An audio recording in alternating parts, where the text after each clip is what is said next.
Air hostess ಆಗ್ಬೇಕಂತ ಎಷ್ಟೋ ಯಂಗ್ಸ್ಟರ್ಸ್ಗಳ ಕನ್ಸಾಗಿರುತ್ತೆ. But ಅದು ಬೇಕಾಗಿರುವಂತ ಸರಿಯಾದ ಮಾರ್ಗದರ್ಶಿ ಅವರಿಗೆ ಸಿಗೋದಿಲ್ಲ.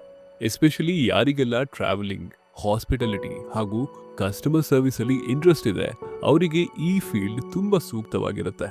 ಸೊ ನಿಮ್ಮ ಕನ್ಸನ್ನ ಈಡೇರಿಸಲಿಕ್ಕೆ ಈ ಒಂದು ವಿಡಿಯೋ ಸಂಪೂರ್ಣವಾಗಿ ನೋಡ್ಬೇಕಾಗತ್ತೆ. ನೀವು ಏರ್ ಹೋಸ್ಟೆಸ್ ಆಗ್ಬೇಕಂತ ಕನ್ಸೇನೋ ಇಟ್ಟಿದ್ದೀರಾ, ಬಟ್ ಅದರ ರೋಲ್ಸ್ ಹಾಗೂ ರೆಸ್ಪಾನ್ಸಿಬಿಲಿಟೀಸ್ ಏನಿರುತ್ತೆ ಅಂತ ನೀವು ಫಸ್ಟ್ ತಿಳ್ಕೊಳ್ಬೇಕಾಗತ್ತೆ. So let's focus on understanding it. Number 1, greeting and guiding the passengers. Air travels ಮುಖಾಂತರ ಹಲವಾರು ಪ್ಯಾಸೆಂಜರ್ಸ್ಗಳು ಟ್ರಾವೆಲ್ ಮಾಡ್ತಾ ಇರ್ತಾರೆ.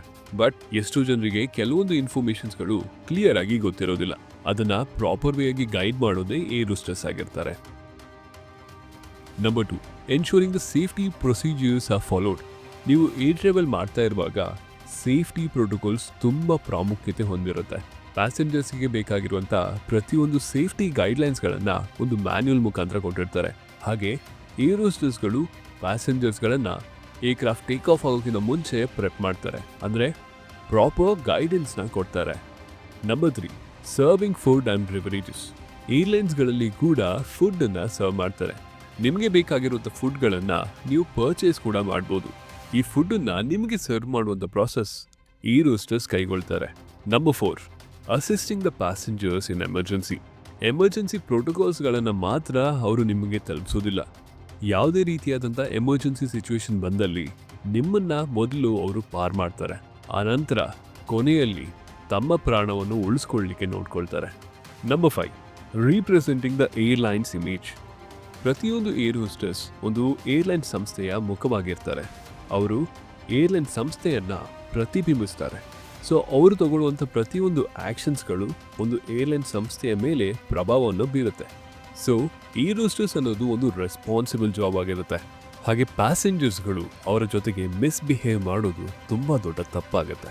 ಸೊ ಇವೆಲ್ಲ ಜವಾಬ್ದಾರಿಗಳು ನಿಮಗೆ ಕ್ಲಿಯರ್ ಆಗಿದ್ರೆ ಇದಕ್ಕೆ ಬೇಕಾಗಿರುವಂಥ ಎಜುಕೇಷನ್ ಕ್ವಾಲಿಫಿಕೇಶನ್ ಏನಂದರೆ 12th pass from any stream from a recognised board. So air hostess ಆಗಲಿಕ್ಕೆ ನಿಮಗೆ ಮಿನಿಮಮ್ 18 ಇಯರ್ಸ್ ಆಗಿರಬೇಕು. ಹಾಗೆ ಒಂದು ರೆಕಗ್ನೈಸ್ಡ್ ಯೂನಿವರ್ಸಿಟಿ ಅಥವಾ ಬೋರ್ಡಿಂದ ನಿಮ್ಮ 12th ನೀವು ಪಾಸ್ ಮಾಡಿರಬೇಕು. ಆ್ಯಂಡ್ ನಿಮಗೆ ಯಾವುದೇ ರೀತಿಯಾದಂಥ ಎಕ್ಸ್ಟರ್ನಲ್ ಟ್ರೈನಿಂಗ್ ಇಲ್ಲಿ ಬೇಕಾಗೋದಿಲ್ಲ. Soon after you pass your 12th ನೀವು ಈ ಜಾಬಿಗೆ ಅಪ್ಲೈ ಮಾಡ್ಬೋದು. ಆ್ಯಂಡ್ ಇಲ್ಲಿ ನಿಮಗೆ ಒಂದು ಕಿವಿ ಮಾತನ್ನ ಹೇಳಲಿಕ್ಕೆ ಇಷ್ಟಪಡ್ತೀನಿ. ನೀವು ಯಾವುದೇ ರೀತಿಯಾದಂಥ ಇನ್ಸ್ಟಿಟ್ಯೂಟ್ಸ್ಗಳನ್ನ ಜಾಯಿನ್ ಮಾಡಲಿಕ್ಕೆ ಹೋಗ್ತಿದ್ರೆ ಅಲ್ಲಿ ಆಲ್ರೆಡಿ ಜಾಯಿನ್ ಆಗಿ ಓದ್ತಿರುವಂಥ ಕ್ಯಾಂಡಿಡೇಟ್ಸ್ ಇರ್ತಾರೆ, ಅಥವಾ ಪಾಸ್ಡ್ ಔಟ್ ಆಗಿರುವಂಥ ಕ್ಯಾಂಡಿಡೇಟ್ಸ್ ಸಿಗ್ತಾರೆ through your social media platforms.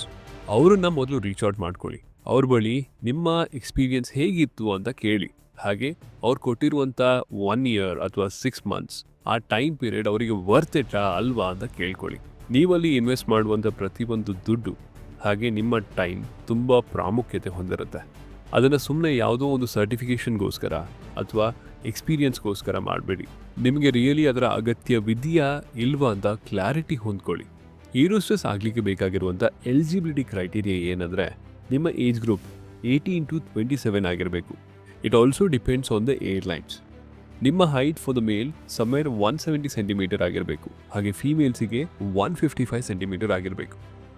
ನಿಮ್ಮ ವೆಯ್ಟ್ BMI ಫ್ರೆಂಡ್ಲಿ ಆಗಿರಬೇಕು. ಇಲ್ಲಿ BMI ಅಂದರೆ ಬಾಡಿ ಮಾಸ್ ಇಂಡೆಕ್ಸ್ ಅಂತ. ಇದನ್ನು ನೀವು ಗೂಗಲಲ್ಲಿ ಸರ್ಚ್ ಮಾಡಿ ಕೂಡ ಚೆಕ್ ಮಾಡ್ಬೋದು. ಐಸೈಟ್ ವಿಷಯಕ್ಕೆ ಬಂದರೆ ನಿಮಗೆ ನಾರ್ಮಲ್ ವಿಷನ್ ಇರಬೇಕು. ಹಾಗೆ ಲ್ಯಾಂಗ್ವೇಜ್ ಫ್ಲೂಯೆನ್ಸಿ ಬಂದರೆ ನಿಮಗೆ ಇಂಗ್ಲೀಷ್ ಹಾಗೂ ರೀಜನಲ್ ಲ್ಯಾಂಗ್ವೇಜ್ ಹೊಂದಿದ್ರೆ ತುಂಬ ಕಂಫರ್ಟೇಬಲ್ ಆಗಿ ಇಂಟರ್ವ್ಯೂನ ಕ್ಲಿಯರ್ ಮಾಡಲಿಕ್ಕೆ ಆಗುತ್ತೆ.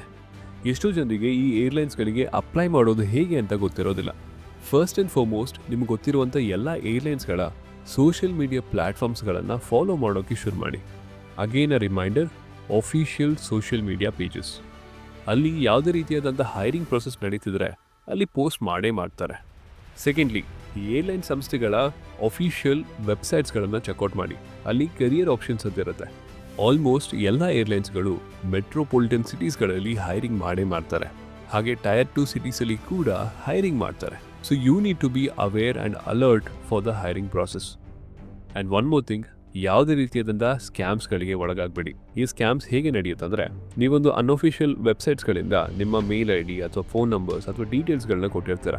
ಅದ್ರ ಮುಖಾಂತರ ನೀವು ಅಪ್ಲೈ ಮಾಡ್ತಿರುವಂಥ ವೇಕೆನ್ಸೀಸ್ಗಳನ್ನು ಫಿಗರ್ ಔಟ್ ಮಾಡಿ ನಿಮಗೆ ಒಂದು ಕೋಲ್ಡ್ ಮೇಲನ್ನು ಕಳಿಸ್ತಾರೆ. ಅಂದರೆ ನೀವು ಸೆಲೆಕ್ಟ್ ಆಗಿದ್ದೀರಾ, ಇದ್ರ ಮುಖಾಂತರ ನೀವು ನೆಕ್ಸ್ಟ್ ಸ್ಟೆಪ್ಪಿಗೆ ಪ್ರೊಸೀಡ್ ಆಗ್ತೀರಾ, ನಮಗೆ ಇಂತಿಷ್ಟು ಅಮೌಂಟ್ನ ಈಗ ನೀವು ಕ್ರೆಡಿಟ್ ಮಾಡಲೇಬೇಕು ಟು ರಿಸರ್ವ್ ಯುವರ್ ಸ್ಲಾಟ್ಸ್ ಅಂತ ಬ್ಲ್ಯಾಕ್ ಮೇಲ್ ಮಾಡ್ತಾರೆ. ಸಮ್ವಾಟ್ ಲೈಕ್ ಫೋಮೋ ಅಂದರೆ ಫಿಯರ್ ಆಫ್ ಮಿಸ್ಸಿಂಗ್ ಔಟ್ ಅಂತ. ನೀವು ಆಗಿರುವಂಥ ಸೆಲೆಕ್ಷನ್ ಪ್ರಾಸೆಸ್ಸಿಂದ ಮಿಸ್ ಔಟ್ ಆಗ್ತೀರಾ ಅಥವಾ ಈ ಇಂಡಸ್ಟ್ರಿಯಲ್ ಕಾಂಪಿಟೇಷನ್ಸ್ಗಳಿಂದ ನೀವೆಲ್ಲಿ ಹಿಂದುಳಿತೀರಾ ಅಂತ ಬೇಗನೆ ಪೇಮೆಂಟ್ನ ಮಾಡ್ತೀರಾ. ಅದೇ ನೀವು ಮಾಡುವಂಥ ದೊಡ್ಡ ತಪ್ಪು. Failure is a part of life. ಪ್ರತಿಯೊಬ್ಬರು ಲೈಫಲ್ಲೂ ಹಲವಾರು ಸ್ಟೇಜಸ್ಗಳಲ್ಲಿ ಫೇಲ್ ಆಗ್ತಾರೆ. ಅದನ್ನು ನೀವು ತುಂಬ ಸೀರಿಯಸ್ ಆಗಿ ತೊಗೊಂಡು ನಮ್ಮ ಲೈಫ್ ಇಲ್ಲಿಗೆ ಎಂಡ್ ಆಗುತ್ತೆ ಅಂತ ತಿಳ್ಕೊಳ್ಳೋದು ನಿಮ್ಮ ಭ್ರಮೆ ಆಗಿರುತ್ತೆ.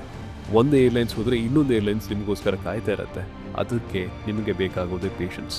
ಸೊ ಯಾವುದೇ ರೀತಿಯಾದಂಥ ಫ್ರಾಡ್ಸ್ಗಳಿಗೆ ಒಳಗಾಗಬೇಡಿ. ಹಾಗೆ ಇಫ್ ಇನ್ ಕೇಸ್ ನೀವು ಫೇಲ್ ಆದರೆ ಆಗೋದು ಬೇಡ. ಇಫ್ ಇನ್ ಕೇಸ್ ನೀವು ಆದರೆ ಅಲ್ಲಿಗೆ ನಿಮ್ಮ ಕಾನ್ಫಿಡೆನ್ಸ್ನ ಡೌನ್ ಮಾಡ್ಕೊಳ್ಬೇಡಿ. ಸೊ ಈ ಇಂಟರ್ವ್ಯೂ ಪ್ರಾಸೆಸ್ ಹೇಗಾಗುತ್ತೆ, ಈ ಇಂಟರ್ವ್ಯೂ ಪ್ರಾಸೆಸ್ನ ನೀವು ಹೇಗೆ ಕ್ಲಿಯರ್ ಮಾಡಬೇಕಂತ ನಮ್ಮ ಏವಿಯೇಷನ್ ಮಾಸ್ಟ್ರಿ ಮೆಂಬರ್ಶಿಪ್ ಪ್ರೋಗ್ರಾಮ್ ಮುಖಾಂತರ ನಾವು ಮುಂದಿನ ದಿನಗಳಲ್ಲಿ ಒಂದು ಪ್ರಾಪರ್ ಸ್ಟ್ರಕ್ಚರ್ಡ್ ಕೋರ್ಸ್ನ ರಿಲೀಸ್ ಮಾಡಲಿದ್ದೇವೆ. Already first chapter editing complete ಆಗಿದೆ. In rest of the chapters editing is still been on process. I hope ನಾನು ಮಾತಾಡುವಂಥ ಡೈರೆಕ್ಟ್ ಟು ದ ಪಾಯಿಂಟ್ ಇನ್ಫಾರ್ಮೇಷನ್ಸ್ಗಳು ನಿಮಗೆ ಹೆಲ್ಪ್ಫುಲ್ ಆಗಿದೆ ಅಂತ.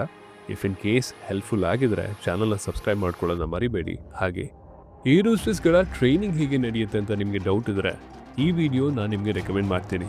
So this is Rajan Chandra signing off.